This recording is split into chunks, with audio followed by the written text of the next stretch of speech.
Monday, everyone. Good morning, good morning, good morning. I hope you're all having a good day thus far.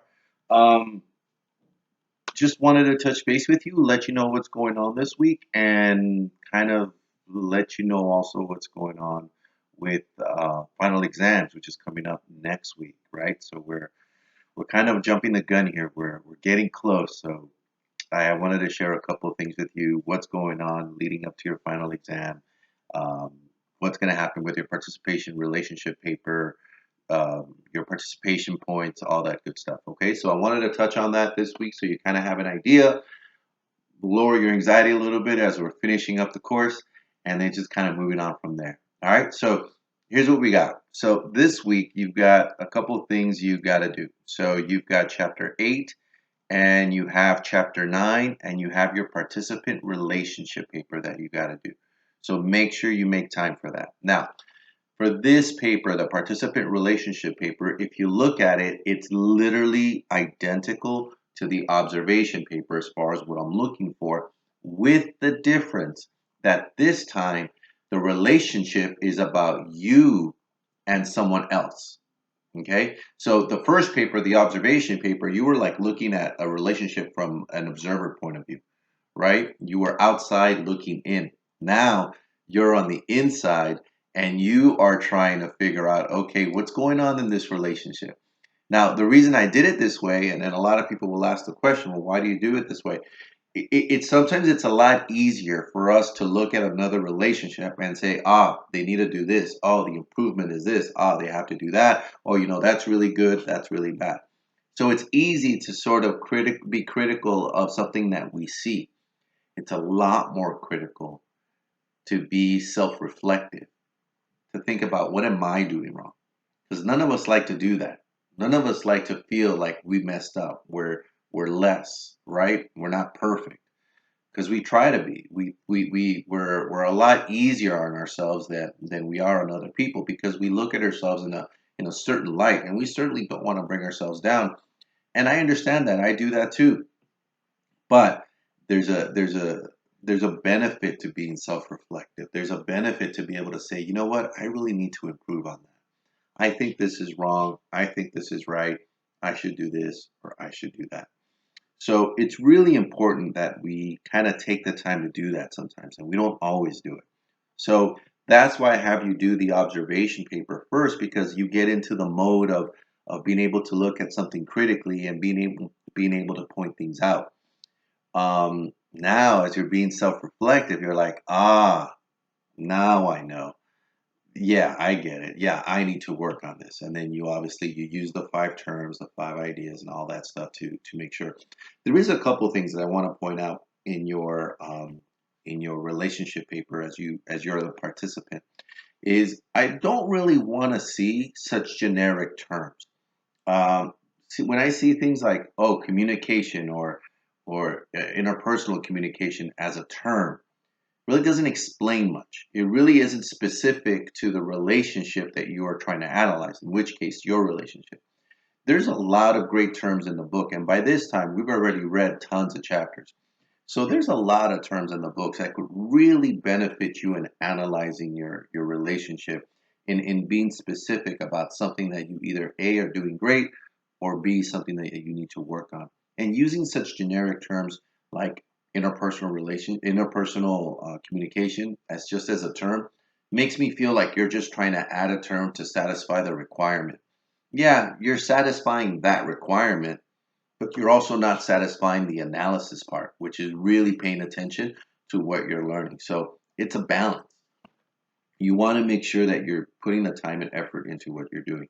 Now, all the assignments are on there. You should be able to access them. My suggestion to you is you work on the chapters as quickly as possible to get them out of the way, so that you can just focus on the uh, uh, on the relationship paper, on the participant relationship paper, where you are in the relationship. So make sure you do that. Okay. Now, as far as the final exam is concerned, the final exam is next week. And what I've done is I did not schedule the final exam to you like on a certain day or time. And what happens is that next week starting on the 28th, you have between the 28th and the 1st of July to get your final exam done. It is not through Sunday. Okay, so make sure you understand that. Next week is not a full week. Next week just goes to the 1st. Okay, so it's really important that you understand the due date of that. I am not going to put an extension. The system will actually not allow me to, which would, to me, helps explain to you why I made it from the 28th to the 1st. Okay, so pick a date and time that works best for you, where you have good Wi-Fi, where it's a quiet environment, and when you have at least 2 hours in order for you to be able to take the exam. The exam itself is very similar to what you did for the quizzes. It's not the same question, so you're not going to get the same one. It is not supposed to be open book. You will all not get the same questions in the same order with the same order of answers. So the answer may be A, it'll be, the answer, let's say, will be mindful listening, which would be the letter A for one question, but it'll be the letter B for somebody else's test for the same question, but the order of the answers have been sort of randomized. So if you're trying to, the idea here is you're not supposed to cheat. So the idea here is, figure it out, study for the exam so that you can do it. I will provide you a study guide. So a study guide will be made available to you. Okay. So I'm going to give you the study guide and I'm going to give you the exam. It'll be available on the 28th on Sunday, on Monday morning.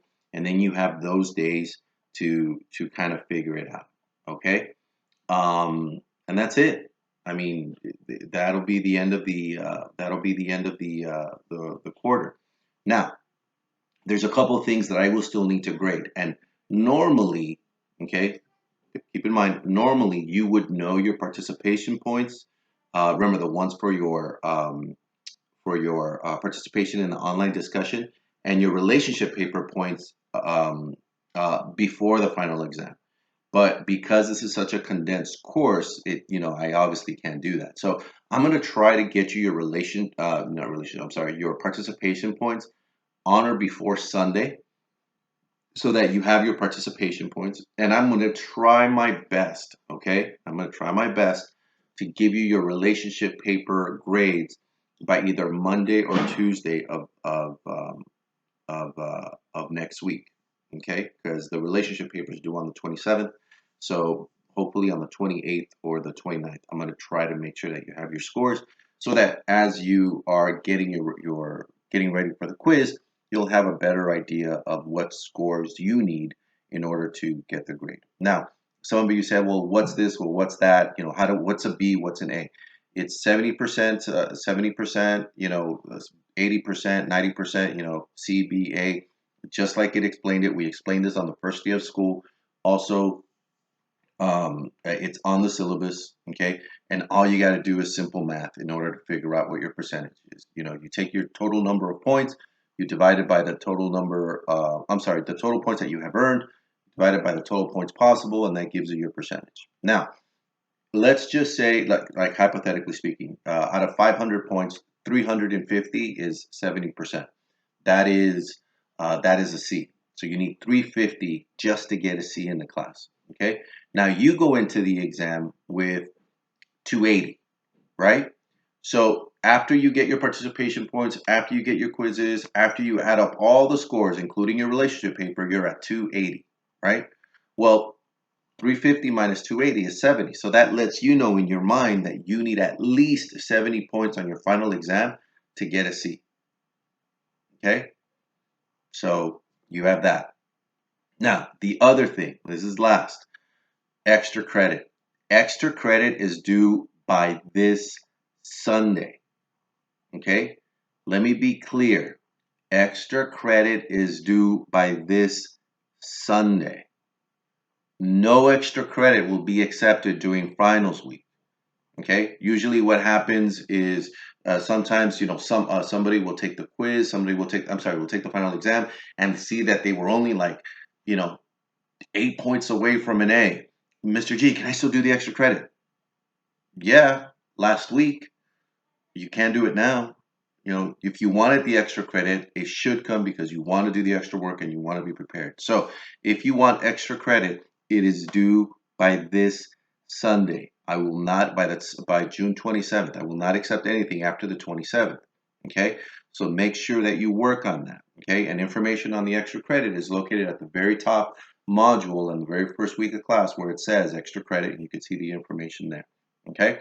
Um, I think that's pretty much it for this week. You all know what's going on. I'm very eager and excited to kind of see what's going on and read some of your relationship papers. I'm like, whoa, some of your papers are really good for the observation. So I'm really kind of curious to see what you're going to write about yourself and stuff. So no worries. And everything still applies. The presentation on the video, the answering some of the questions, using the terms and ideas, underlining the terms and ideas, making sure that you define the terms, explain how it fits the scenario, all that good stuff. Okay. Um, I think we're good. I think that's it. I don't have any other questions. I'm trying to see. I'm trying to see if there was something else. Hold on one second. Mm, okay. No, I think that's it. Dad joke of the week. So, it's been these conspiracy theories about your electronic devices. People say that, your Alexa is spying on you. That your cell phone is telling people where you are. That, that the camera on your on your laptop is recording you. So all these things about, people overseeing you. I don't know what the big deal is. Your vacuum's been digging up dirt on you for all kinds of years.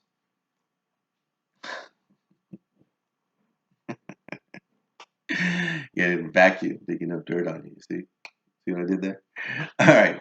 Well, hope you enjoy the dad joke. Hope you enjoy the week so far as we come close to an end. And next week will be my final week. I will put out a video so that you can kind of see what's going on. All right, everybody. Good seeing you. Have a wonderful week. If you have any questions, please feel free to reach out. And then we can just kind of go from there. All right. Bye, everybody.